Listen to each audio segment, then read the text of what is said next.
Hola a todos y todas, continuamos con el capítulo número 2, el cual trata de cómo piensa un economista. En este capítulo van a aprender cómo piensa un economista y además cuál es la relación de la economía con otras carreras. A los economistas se les denomina científicos, al igual que los físicos que prueban teorías, al igual que los matemáticos que desarrollan modelos matemáticos, al igual que los médicos que en laboratorio pueden descubrir una enfermedad y también la cura. También los economistas son científicos, pero en temas estadísticos y económicos, lógicamente. ¿Cómo lo hacen? Pues un economista investiga, un economista recaba información sobre alguna variable, como por ejemplo el desempleo, como por ejemplo la inflación. Entonces, el economista recaba información, lo analiza y luego descubre una teoría y también asesora, después de que investiga, descubre algo nuevo que está pasando en un determinado país a través de la matemática y se auxilia también de la estadística. Usa el método científico que consiste en, hay una teoría, por ejemplo, está la teoría de la inflación, de que los precios aumentan, el economista observa, analiza esos datos, luego de ver los datos saca conclusiones y saca una nueva teoría. A esto se le llama método científico y es lo que usan los economistas en su actuar diario. Los economistas también utilizan modelos económicos, que es un modelo es una representación gráfica, que puede ser un cuadro, pueden ser líneas, pueden ser diagonales, que explican algo, una teoría económica. Es como que ustedes tienen un concepto, una teoría, pero utilizan una gráfica o un cuadro para explicar dicha situación. A continuación, les voy a presentar dos ejemplos de modelos económicos muy básicos que se utilizan para explicar la economía. Son los primeros modelos que van a ver ustedes y son los más, en esta introducción a la economía, son los primeros que se ven, además que son muy fáciles de comprender. El primero es diagrama de flujo circular. Este diagrama de flujo circular utiliza dos variables. Variables son dos situaciones o dos datos. Entonces, utiliza tanto a las familias como a las empresas. Y vamos a aprender a leerlo. Nos vamos a situar en la flechita roja y vamos a ir leyendo en círculo.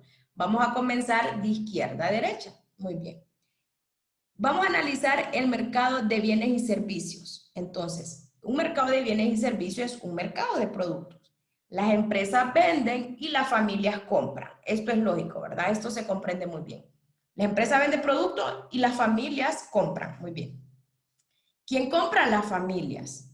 Pero, ¿qué vende la familia? ¿O cómo hace la familia para comprar bienes y servicios? Entonces, las familias venden tierra, capital y trabajo, que son los factores de la producción. Tierra, capital y trabajo. Muy bien. Las familias son dueñas de la tierra. Las familias rentan la tierra. Las familias son dueñas del trabajo. Las familias son las trabajadoras que van a buscar empleo a las empresas. Las familias también tienen el capital porque son los que ahorran en los bancos, en las cooperativas. Muy bien. Entonces las empresas compran factores de producción. A cambio de, las empresas le dan a las familias, a cambio de trabajo le dan un salario, a cambio de la tierra le dan una renta del alquiler. Y a cambio del capital hay beneficios también. Entonces, las empresas compran estos factores ¿para qué? Para producir bienes y servicios, para luego ser vendidos ¿a quién? A las familias. Entonces, este es un diagrama de flujo, se llama flujo porque también está circulando. Entonces, este es un modelo económico muy fácil, si ustedes lo pueden ver, solo es de ir leyendo de izquierda a derecha y se comprende muy bien. Ahora vamos a ver el siguiente y es la frontera de posibilidades de producción. Esta es la primera gráfica que han visto en la unidad, es una gráfica, si ustedes pueden ver, tiene el eje X y el eje Y. El eje Y es el vertical y el eje X es el horizontal donde dice automóviles. Muy bien, entonces esta gráfica representa dos productos de una empresa. Representa producción de computadoras y producción de automóviles. Muy bien. Entonces, la frontera es esa curva como, que está como ondulada y esa es la frontera de posibilidades de producción. ¿Qué significa esto? Es es el espacio donde hay posibilidades de producir y la empresa va a utilizar la gráfica para analizar qué le conviene producir, si computadoras o automóviles. Entonces, este modelo económico nos dice, y les voy a explicar lo que significa. En el inciso D significa de que la empresa no está utilizando todos los factores de producción, que es tierra, capital y trabajo. En el inciso D, la empresa solo está produciendo 300 automóviles y 1000 computadoras. Y tiene capacidad de producir más. Entonces ahí no está utilizando todos sus recursos. Muy bien. En el inciso C, que ustedes pueden ver arriba, la empresa tiene metas muy altas de producción. Tal vez no tiene la maquinaria adecuada, pero tiene metas muy altas que no las va a alcanzar la empresa porque no tiene ni el capital ni los trabajadores para producir muy bien. Ahora nos vamos a concentrar en la frontera, que es la línea que ustedes ven así curva, y es donde sí es óptimo producir para la empresa. Muy bien, entonces, la empresa puede producir o 3000 computadoras o 1000 automóviles. Una de dos, o produce 3000 o 1000. Muy bien. Estamos en F y E. Ahora posiciónense en el A. El A es o produce 600 automóviles o 1000 o 2200 computadoras. Miren, aquí está produciendo otro extremo. Está produciendo 2200 computadoras y 600 automóviles. Y miren el inciso B, puede producir 2000 computadoras y 700 automóviles. Si ustedes pueden observar, para producir más automóviles tuvo que bajar 200 de computadoras. Antes producía 2200 computadoras, ahora produce 2000. Y antes producía 600 automóviles, ahora produce 700. ¿Qué les quiero decir con esto?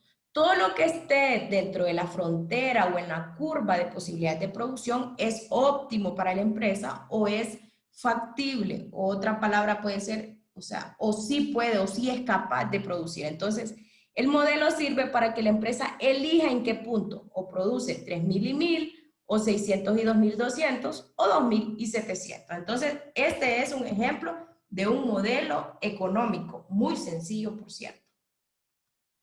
Vamos a ver otro tema muy importante y es el tema de que la economía se divide en microeconomía y macroeconomía.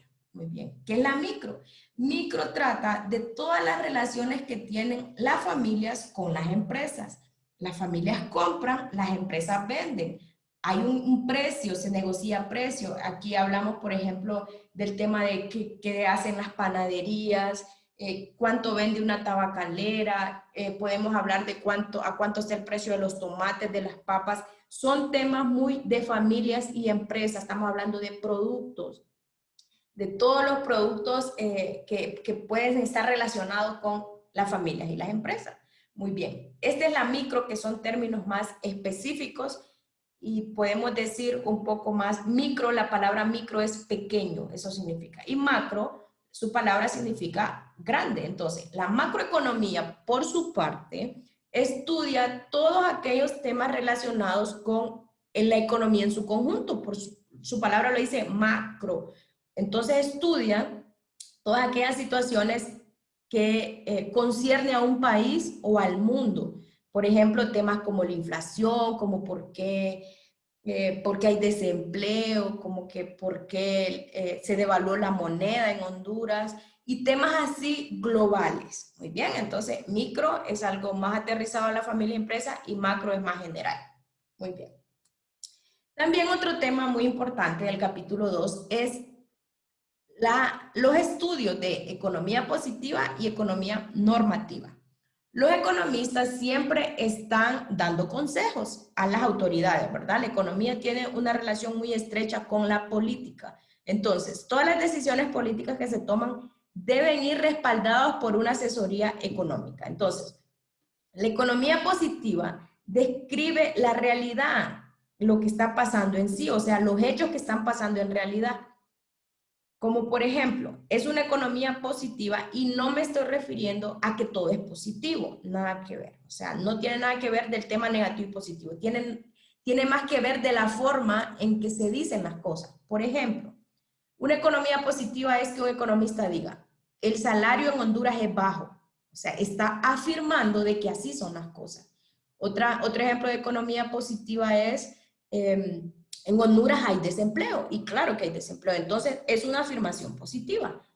No necesariamente que haya desempleo es positivo, ese es un factor negativo, pero la frase está en positivo porque está afirmando que así están pasando las cosas en el presente. Muy bien.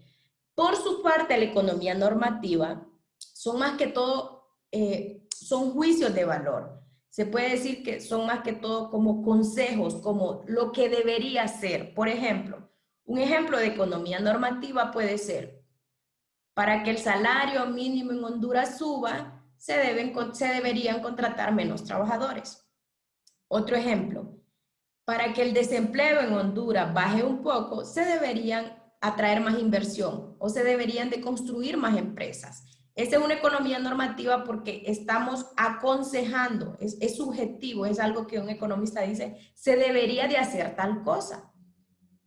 Y la normativa nace de la positiva. Primero sabemos cómo está la situación para dar un consejo. Entonces la positiva es mirar los hechos, cómo está en realidad, y la normativa es qué se podría hacer y cómo deberían ser las cosas, aunque en el presente no lo sea. Muy bien.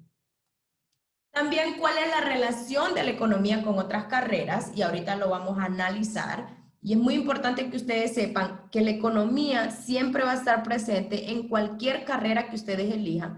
En este caso vamos a analizar de 3 carreras que son las que más cercanas están, y una de ellas es contaduría pública. Los contadores hacen análisis financieros. Los contadores analizan impuestos, analizan los tributos. Los contadores están bien ligados con el tema financiero y necesitan saber temas económicos. Necesitan saber si la moneda se devaluó, necesitan saber si hay más flujo de dinero. Entonces, en este tema ellos necesitan saber de economía. Los administradores, ¿cuál es la relación de los administradores? Los administradores siempre están con temas de producción, están con temas de recursos humanos, de organización, y la economía también trata el tema laboral, porque hace investigaciones laborales. También trata el tema productivo, o sea, sabemos cómo van a estar los precios, sabemos cómo van a estar las importaciones y las exportaciones de un país. Entonces, el administrador necesita datos económicos para tomar sus decisiones. Bien, el informático administrativo está haciendo análisis de datos financieros y económicos. El informático siempre tiene que manejar temas económicos porque en sus análisis y en sus programaciones va a tener que tomar decisiones económicas dentro de una empresa. Recuerden que las empresas se dedican a algo. Entonces, la informática es una herramienta que les enseña a procesar datos y demás, ¿verdad? Entonces, deben de saber los temas económicos para tomar decisiones cuando estén realizando su trabajo. Seguimos en la primera unidad y les invito a poder reflexionar sobre el capítulo 2 que habla sobre cómo piensan los economistas y los economistas como científicos. Muy bien, nos vemos en la clase.